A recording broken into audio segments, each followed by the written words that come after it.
1000 pieds en montée. Un 737 flambant neuf décolle en plein orage Pas arrivé? avant de s'écraser pour une raison mystérieuse en Afrique de l'Ouest. Les compagnies qui utilisaient cet avion se demandaient ce qui s'était passé au Cameroun. Les enquêteurs cherchent des indices. Il a frappé le sol, là-bas. C'est le site d'accident le plus atroce que j'ai vu. Regardez. Quant aux paramètres du vol, Allah! Inclinaison. On s'écrase! ils indiquent qu'il y a eu une bagarre inexplicable pour les commandes. À gauche! Gauche! Correction à gauche! Qui volerait comme ça?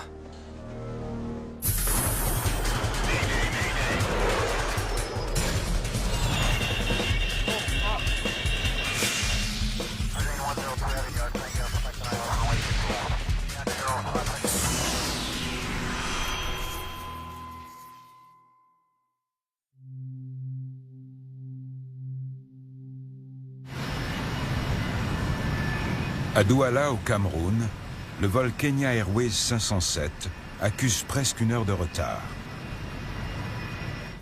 Mesdames et messieurs, nous allons attendre que les conditions météorologiques s'améliorent pour décoller. L'équipage attend la fin d'un violent orage pour partir. À bord, il y a 108 passagers impatients, dont beaucoup doivent prendre des correspondances. Le vol 507 est parti d'Abidjan plus tôt dans la journée. Et il doit se rendre à Nairobi, la capitale kenyane. Le 507 était devenu un vol courant pour Kenya Airways depuis l'explosion du trafic entre l'Afrique de l'Est et celle de l'Ouest, à la suite de l'essor économique. Le Boeing 737-800, acheté récemment par la compagnie, appartient à la toute dernière génération d'avions commerciaux bimoteurs. À l'époque, les compagnies aériennes africaines, surtout les grosses, investissaient dans des avions tout neufs.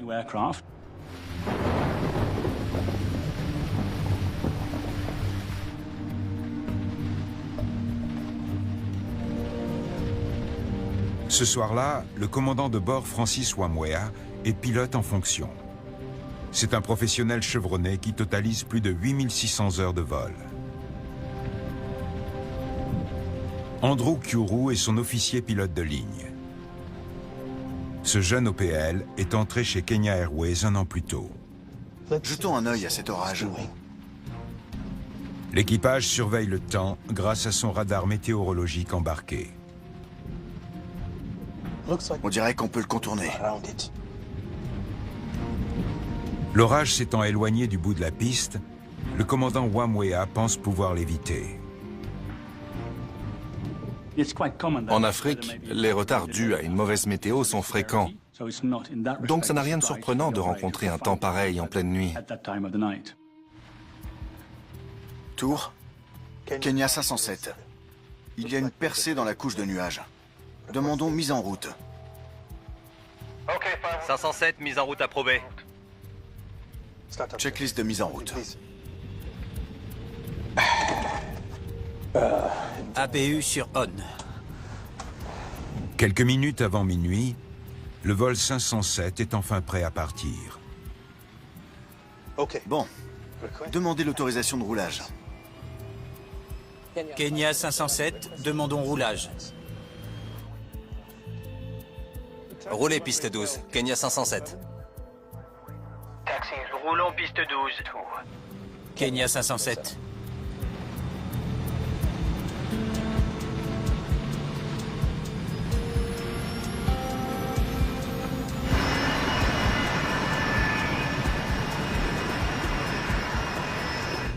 Les essuie-glaces. Rien à droite.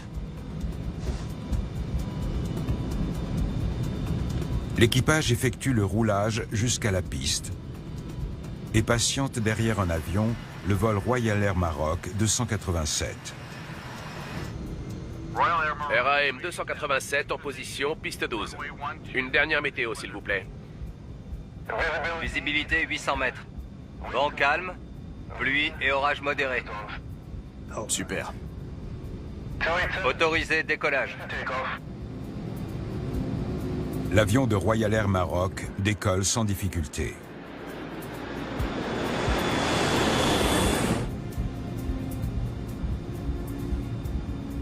Après l'alignement. D'accord. Mais comme d'habitude, tout va très vite. D'accord. Alors essayez de suivre le rythme.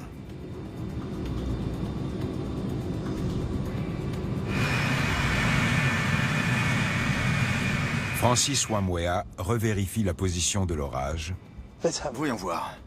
et il confirme la route autour de la cellule orageuse. Tour pour Kenya 507. Après le départ, nous aimerions maintenir légèrement le cap à gauche de la piste du fait de la météo qui est devant.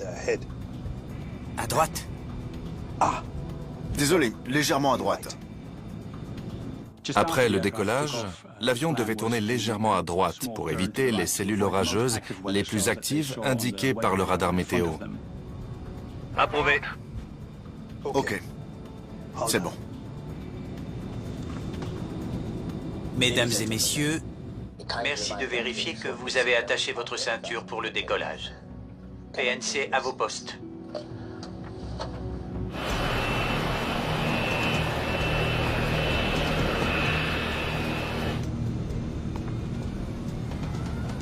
Ok. Puissance décollage réglée. Montée en puissance 1 et 2. Compris. 80 nœuds. Compris. V1. Rotation. Juste après minuit, le vol Kenya Airways 507 est enfin en route vers Nairobi. Train sur rentrée. Ok.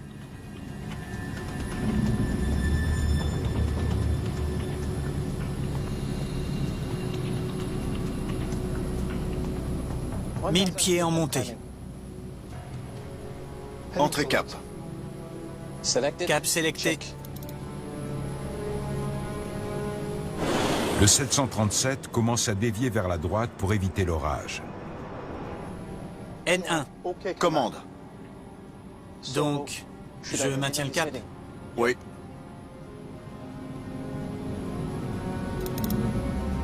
« 2400 pieds en montée.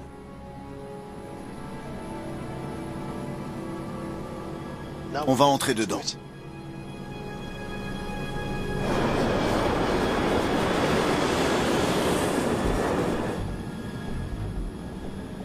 Allah! Inclinaison. Inclinaison.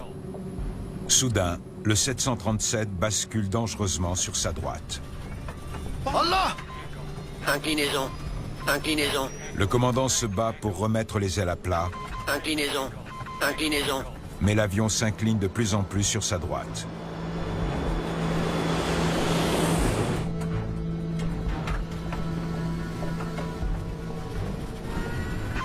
Inclinaison. Inclinaison. Inclinaison. Inclinaison. Malgré les efforts des pilotes, l'avion continue de basculer.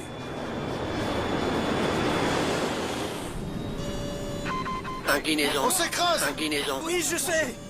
À gauche, gauche. Inclinaison. Inclinaison. Correction à gauche. Terrain. Inclinaison. Terrain. Terrain.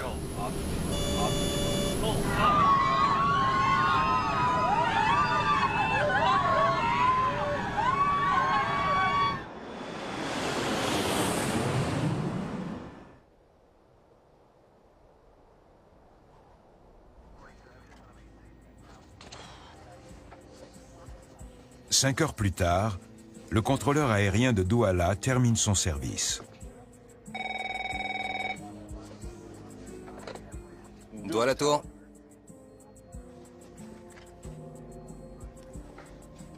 Pas arrivé? Il devrait pourtant.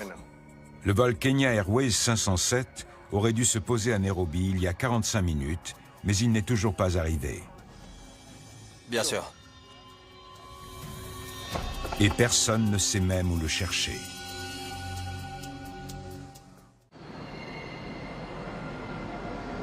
Le 737 d'une compagnie kenyane aurait dû atterrir à 6h15, heure locale, à Nairobi. Mais il n'est pas arrivé. Dans la matinée, la nouvelle de la disparition de l'appareil s'est répandue. Et les familles et l'entourage des passagers veulent savoir ce qui est arrivé à leurs proches.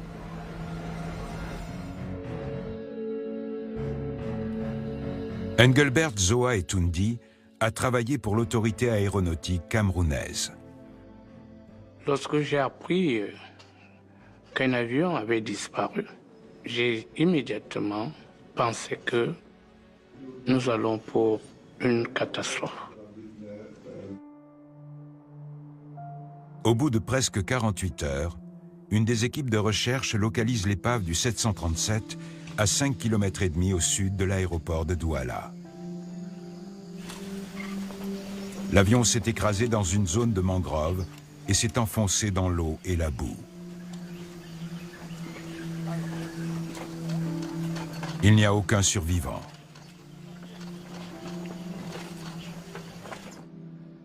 Notre nation est unie dans le chagrin. Face à une telle tragédie, les familles et les proches des victimes ne peuvent qu'exiger des réponses de la part des autorités camerounaises. Mais elles se heurtent à un problème. Cameroun ne disposait pas d'une agence chargée des accidents d'aviation. Par conséquent, la République du Cameroun crée une commission d'enquête technique composée de professionnels de plusieurs pays. Ainsi, l'avion ayant été fabriqué aux États-Unis, le NTSB, l'équivalent américain du BEA, délègue Dennis Jones pour qu'il participe aux investigations.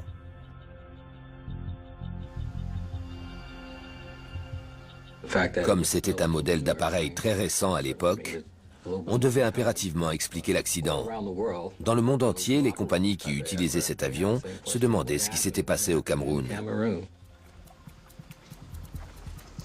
Ça vient de la queue. On dirait que tout le reste est là-bas dedans. Il y avait beaucoup de débris de l'empennage, mais on ne voyait pas l'épave proprement dite parce qu'elle s'était enfoncée dans un marécage. Ça a d'ailleurs été un des défis pendant toute l'opération.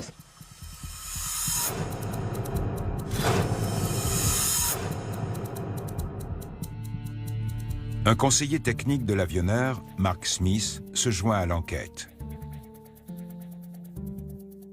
C'est le site d'accident le plus atroce que j'ai vu de toute ma carrière chez Boeing. On était face à une scène de dévastation et de destruction. Donc l'équipe devait se demander ce qui s'était passé, où se trouvaient les différents éléments de l'avion. Les enquêteurs mettent rapidement la main sur l'un d'eux, l'enregistreur de paramètres. Plutôt en bon état, vu les conditions. La récupération des données qu'il contient est confiée au BST, le Bureau de la sécurité des transports, l'homologue canadien du BEA. Pendant que la recherche de l'enregistreur phonique se poursuit, les enquêteurs tentent de déterminer ce qui a pu provoquer l'accident sitôt après le décollage. L'aéroport est à 5500 mètres. Donc l'avion n'a pas volé plus de 2 minutes. On ne comprenait pas. Donc, nous avons fait plein d'observations sur place et on a accumulé quantité de données pour savoir comment l'avion avait percuté le sol. La disposition d'une épave indique comment un avion volait au moment de l'impact. Il n'en reste rien. Il manque le plus gros. Il a dû arriver vite. En cas d'impact à grande vitesse et avec une forte assiette à piquer, l'avion est généralement déchiqueté.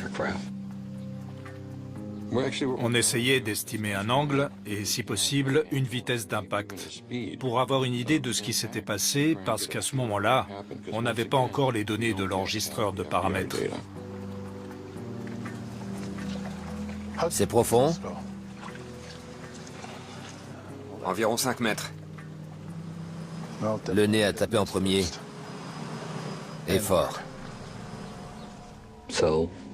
L'équipage avait-il perdu le contrôle? C'était ce qui me paraissait le plus plausible. En attendant les paramètres du vol, les enquêteurs interrogent le contrôleur qui était de service pour tirer quelques éléments au clair. Racontez-moi la soirée. Premièrement, ils ont retardé le décollage. Ah bon? Pourquoi? À cause d'un orage qui est arrivé de l'Est.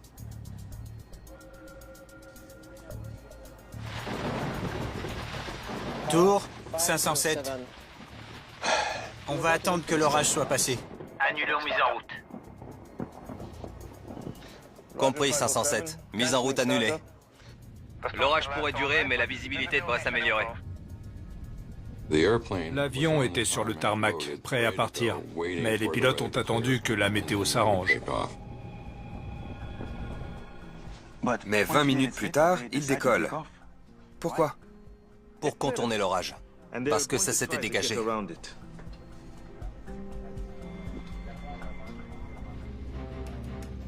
Tour, Kenya 507. Il y a une percée dans la couche de nuages. Demandons mise en route. 507, mise en route approuvée. Le contrôleur explique que les pilotes comptaient passer sur la droite de l'orage. L'équipage a-t-il mésestimé la taille et l'intensité du phénomène? Bill Bramble, enquêteur au NTSB, se joint à l'équipe. Il y avait une cellule orageuse à 13 km du bout de la piste. Et l'équipage a utilisé son radar pour la contourner. Voilà le métard de la soirée.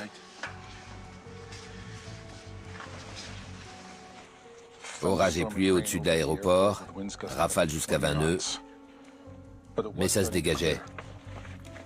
Le vent et la pluie étaient-ils encore suffisants pour faire s'écraser le 737?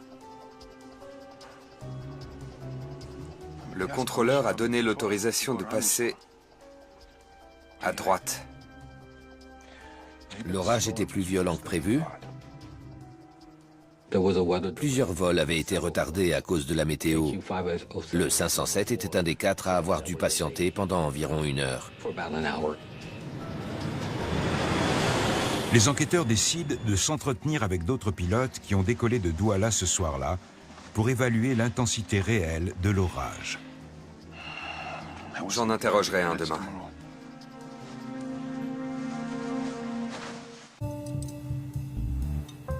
Les enquêteurs interrogent un pilote parti juste après le vol Kenya Airways 507. Ils veulent savoir s'il a eu du mal à éviter l'orage. Les équipages dépendaient des systèmes embarqués pour savoir quel temps ils allaient avoir. Le contrôle aérien ne pouvait pas les aider. Alors, aucune difficulté? Des turbulences légères? Il a dit que la météo avait été calme après le décollage. Et en plus, lui aussi avait évité le mauvais temps par la droite. Merci beaucoup. Conclusion, l'équipage de Kenya Airways aurait pu contourner l'orage qui était sur sa trajectoire de vol. L'hypothèse de la météorologie devant être exclue, les enquêteurs envisagent alors la piste d'un problème technique à bord du 737-800 flambant neuf. Il le fallait parce que c'était le premier avion de la série 800. Et qu'en cas d'accident, dont on n'arrive pas d'emblée à déterminer la cause, il faut aller au fond des choses.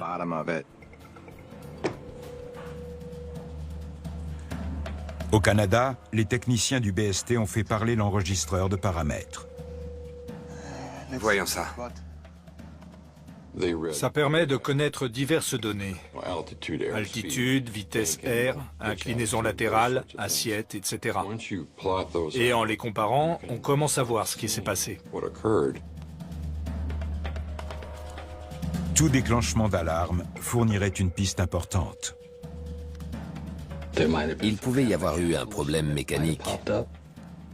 Aucune alarme. Mais il n'y a pas la moindre trace de panne. Les paramètres montraient que l'avion s'était comporté comme prévu. Il était en état de naviguer, ça ne faisait aucun doute. Mais ce que les paramètres indiquent, Regardez. c'est qu'après un peu plus d'une minute de vol, c'est une alarme pour le moins inattendue qui s'est déclenchée. Celle de l'inclinaison à 2800 pieds. C'est le premier indice exploitable, étant donné la faible altitude à laquelle cette alarme a retenti. Tout roulis supérieur à 35 degrés étant excessif, une fois cet angle atteint, l'alarme d'inclinaison latérale signale qu'il y a un danger. Inclinaison. Inclinaison. Rotation. En analysant les actions du pilote après le décollage, les enquêteurs font une découverte capitale. Train sur rentrée. Ok. Il a tourné à gauche après le décollage. Au décollage, l'avion était parti un peu en roulis à droite, mais le pilote a fait une correction. Mais il continue de faire des corrections à gauche. Comme pour mettre les ailes à plat. D'où venait le lent roulis initial vers la droite?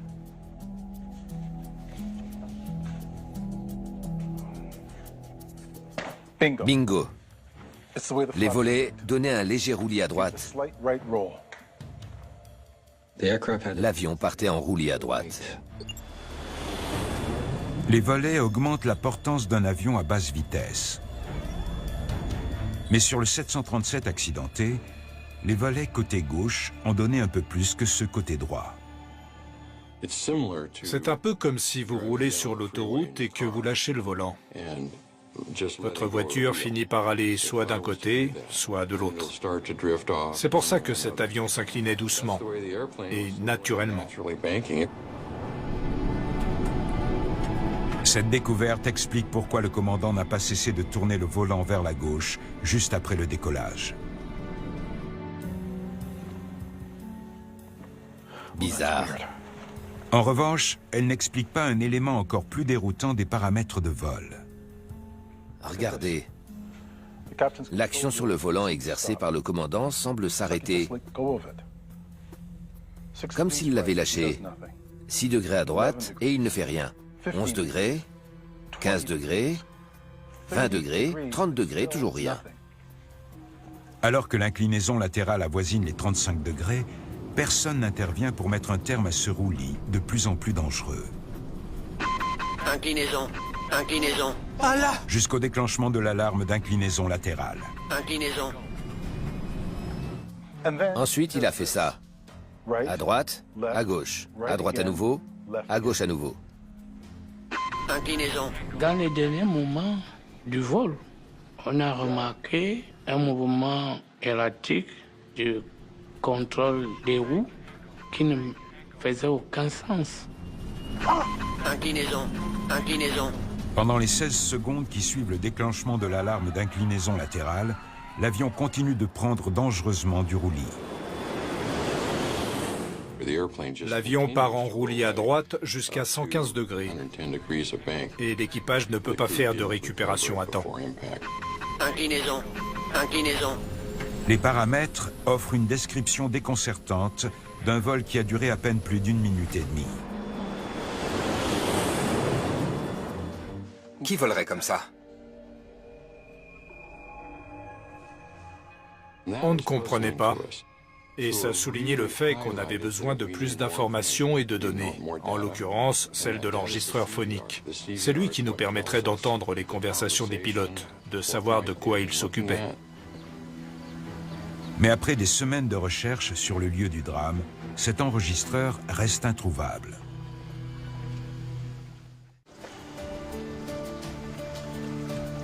Cela fait plus d'1 mois que le vol Kenya Airways 507 s'est écrasé.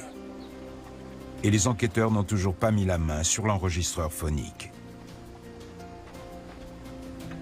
Là-bas. Pendant des jours, on a fouillé le lieu de l'accident dans tous les sens pour essayer de trouver l'enregistreur phonique. Les enquêteurs ratissent la mangrove à l'aide d'un appareil de détection pour capter un signal de la boîte noire. Et 5 semaines après l'accident, c'est enfin chose faite. Obtenir ces informations a été un temps fort pour tous les participants aux recherches et pour la commission d'enquête technique. Les échanges au sol d'abord. Allez-y. Les enquêteurs comptent sur l'enregistreur pour comprendre pourquoi les pilotes ont laissé leur avion s'incliner autant à droite. Tour, Kenya 507. Il y a une percée dans la couche de nuages. Demandons mise en route. 507, mise en route approuvée. Bon, demandez l'autorisation de roulage. Ils espèrent également que ces conversations leur expliqueront pourquoi l'avion a fini dans une mangrove. 1000 pieds en montée. Entrée cap. À partir de là, ils cessent toute action. Cap sélecté. N1. Commande. Ils demandent à brancher le PA.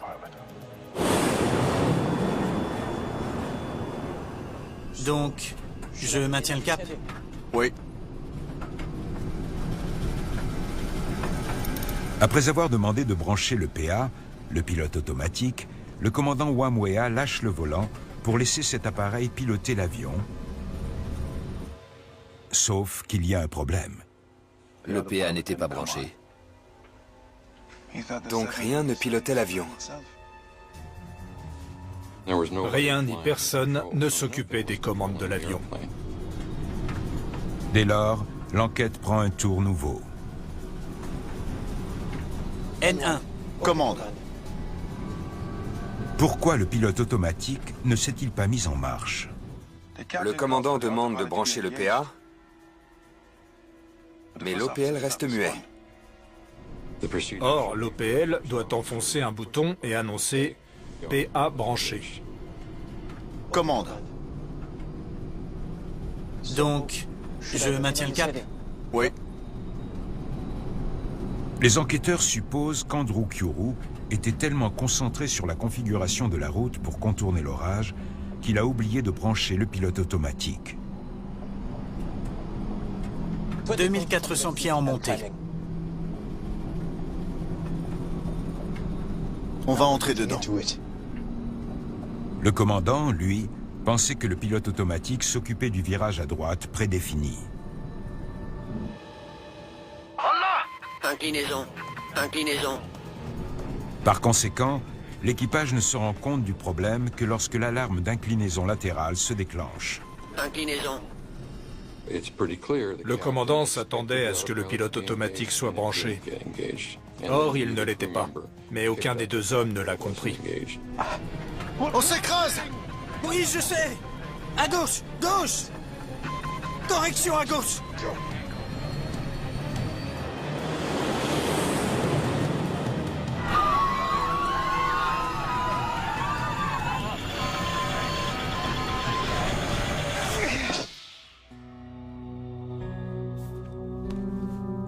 Pourquoi aucun des deux hommes n'a-t-il pris l'initiative salvatrice de brancher le pilote automatique? Les procédures d'exploitation standard fournissent une sécurité, mais si on ne les respecte pas, on en perd le bénéfice. Les enquêteurs examinent les procédures de Kenya Airways afin de savoir qui est responsable du branchement du pilote automatique. Alors? Autant dire que les rôles sont mal définis. Elles prescrivent le branchement du PA au-delà de l'altitude minimale pour le PA. Ça n'aide pas. Les procédures d'exploitation standard n'expliquaient pas clairement quand le PA devait être branché, ni par qui, ni comment confirmer l'ordre. Allah! Inclinaison. Inclinaison. Faire une récupération en cas d'inclinaison à 35 degrés n'a rien de compliqué.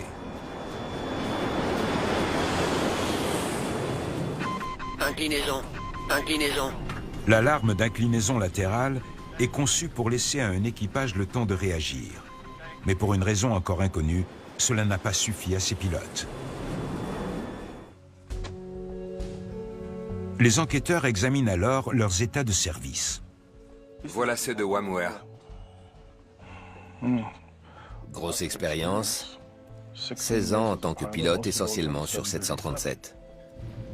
Jetons un œil à cet orage. Le commandant avait été steward pour Kenya Airways des années plus tôt. Puis, il était allé à l'école de pilotage. Il avait eu ses qualifications et il était passé pilote. Attendez. Regardez. Mais son dossier fait aussi apparaître de grosses lacunes.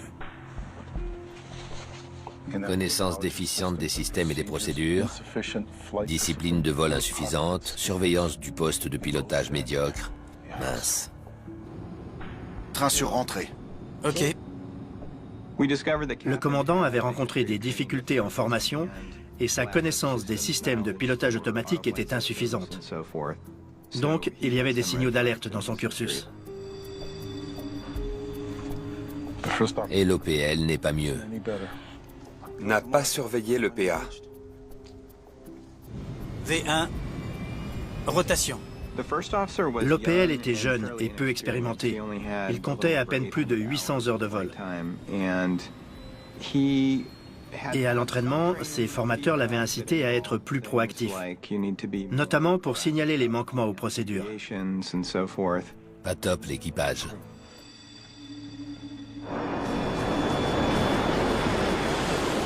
On s'écrase! Correction à gauche! Inclinaison. Le manque de compétences de l'équipage a-t-il condamné les 108 passagers du vol 507?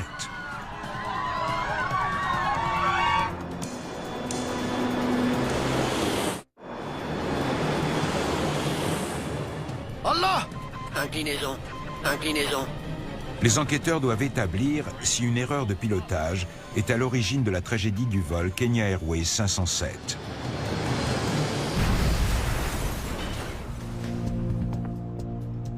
Bon, Allah, ça veut dire qu'il est surpris. Ensuite, 22 degrés à droite, 20 à gauche, 45 à droite, puis 11 à gauche. N'importe quoi. Inclinaison. Inclinaison. Quand l'alarme d'inclinaison latérale s'est déclenchée, l'avion était engagé dans un roulis à droite. Le commandant a réagi en premier, mais il a tourné le volant à droite, ce qui a aggravé la situation. Là, l'inclinaison frôle les 50 degrés. Quand la situation a empiré, après le déclenchement de l'alarme d'inclinaison latérale et quand la confusion s'est accrue, le pilote automatique s'est mis en marche parce que le commandant a appuyé sur le bouton. Inclinaison. Inclinaison. Lorsque le commandant se rend enfin compte que le pilote automatique n'est pas actif, il le branche. Inclinaison. Mais comme le système automatisé ne remet pas instantanément les ailes à plat, le commandant tourne son volant dans tous les sens, ce qui a pour conséquence de débrancher aussitôt le PA. On s'écrase! Oui, je sais! Oui, je sais. À gauche, à gauche. Correction à gauche. Donc il y en a un qui essaie de tourner à gauche et l'autre à droite. Il s'oppose aux actions de l'autre. À gauche! Gauche! Correction à gauche! Inclinaison. Inclinaison.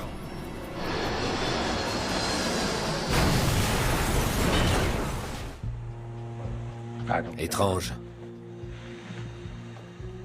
La récupération était facile. Ces actions brouillonnes devaient servir à faire des corrections, mais elles n'ont rien corrigé du tout. L'avion avait déjà pris une inclinaison à droite d'environ 35 degrés. Pourquoi l'accentuer encore? C'était la question à laquelle il fallait répondre. Les enquêteurs utilisent un simulateur pour recréer les derniers instants du vol. Le simulateur permettait de se mettre dans la peau du pilote, de recréer le vol et de déterminer s'il avait été possible de faire une récupération. Inclinaison à droite de 50 degrés,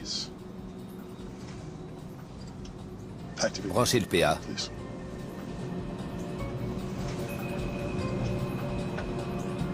Il limite effectivement le roulis. Et si on bouge le volant? À droite, à gauche, à droite. Le PA se débranche et l'inclinaison latérale augmente.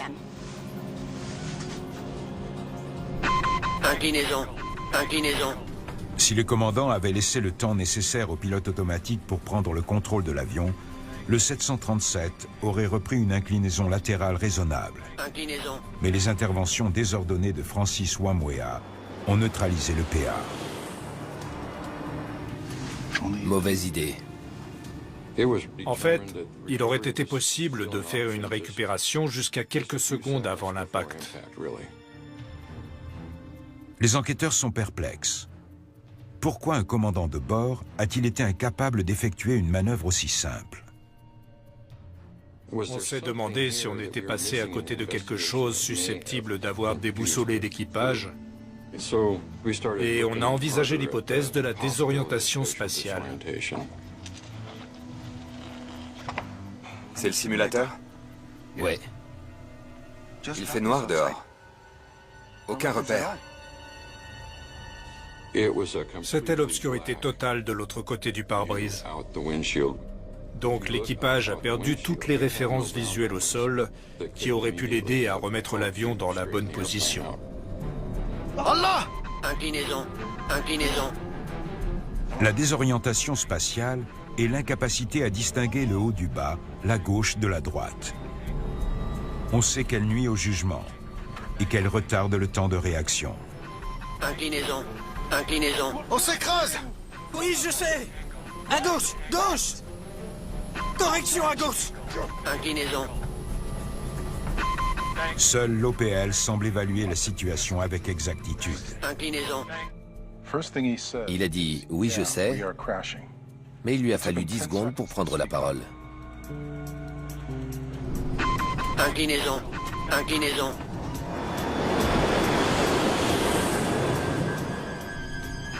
Inclinaison. Après le déclenchement de l'alarme, il n'y a pas eu beaucoup de discussions à propos de ce qui se passait, jusqu'à ce que le commandant dise « on s'écrase ». Oui, je sais! Inclinaison. L'OPL se tait, puis il dit « Correction à gauche !» Les enquêteurs écoutent alors l'enregistrement de la première étape du vol entre Abidjan et Douala, à la recherche d'indices pouvant expliquer le silence de l'officier pilote de ligne. Allons-y. Ça va pas, non? La scène est édifiante. Les enquêteurs écoutent l'enregistrement de la première étape du vol Kenya Airways 507. Pardon, vous avez demandé 14 000 pieds? Oui. Vous êtes stupide ou quoi? Notez-le s'il le faut. Wow. La façon dont le commandant traite son collègue a de quoi choquer. C'était méchant. Il persécutait l'OPL en utilisant des mots comme « stupide »,« taisez-vous » et d'autres du même acabit. Des choses qu'on ne s'attend pas à entendre au sein d'un équipage professionnel. Ça va pas, non? Vous avez oublié les instructions? Cap 2, 3, 0. Pigé? L'OPL s'est refermé. Cap 2, 3, 0. Pigé? Et au bout d'un moment, il s'est contenté de répondre par des borborigmes. Inclinaison. Inclinaison. Peut-être est-ce pour cette raison qu'il a mis aussi longtemps à prendre la parole. Inclinaison. Inclinaison.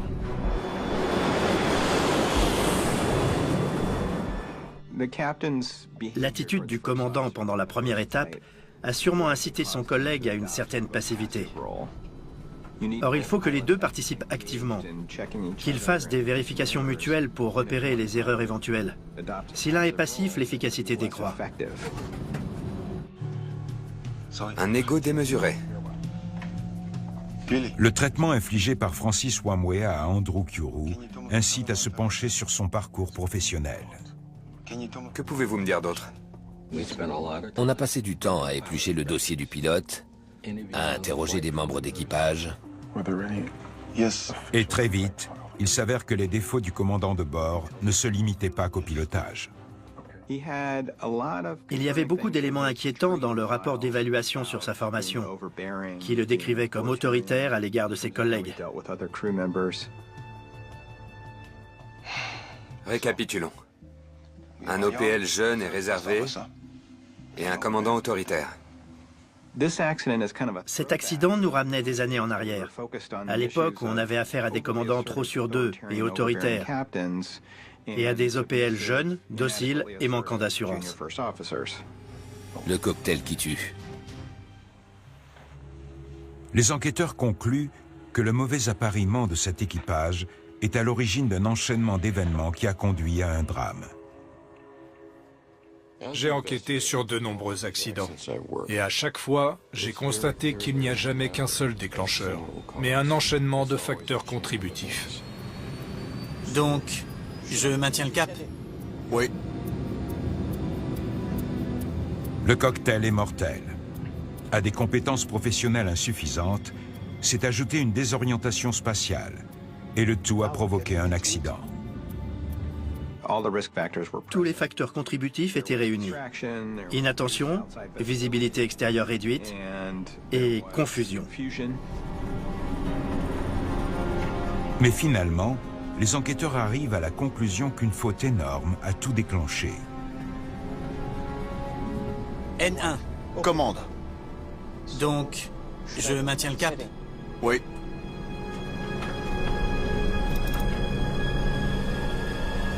C'est le fait que l'équipage n'a pas été en mesure de s'assurer que le pilote automatique était branché.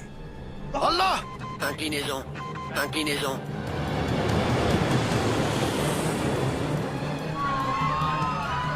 Cette erreur a coûté la vie à 114 personnes.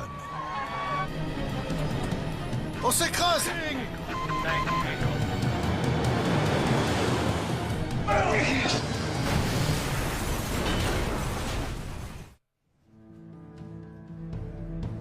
La commission d'enquête technique créée par la République du Cameroun propose plusieurs recommandations, dont la mise à jour régulière des manuels concernant les procédures de sécurité dans le poste de pilotage et l'attribution des responsabilités au sein de l'équipage.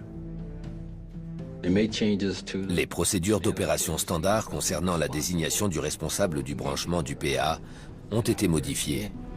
S'y ajoute une révision de la formation ou récupération en cas de perte de contrôle.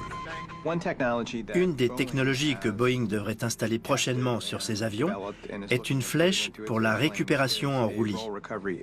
Si l'inclinaison latérale devient trop prononcée, l'indicateur d'attitude montrera dans quelle direction donner du roulis tout en donnant un ordre vocal. En fin de compte, il a fallu analyser la formation, la composition de l'équipage et tous les autres maillons de la chaîne qui ont conduit au drame ce soir-là. Jetons un œil à cet orage. Les gens qui ne connaissent pas le travail d'enquête pensent que toutes les réponses sont sur le lieu de l'accident, mais c'est rarement le cas. La preuve avec celui-ci. V1,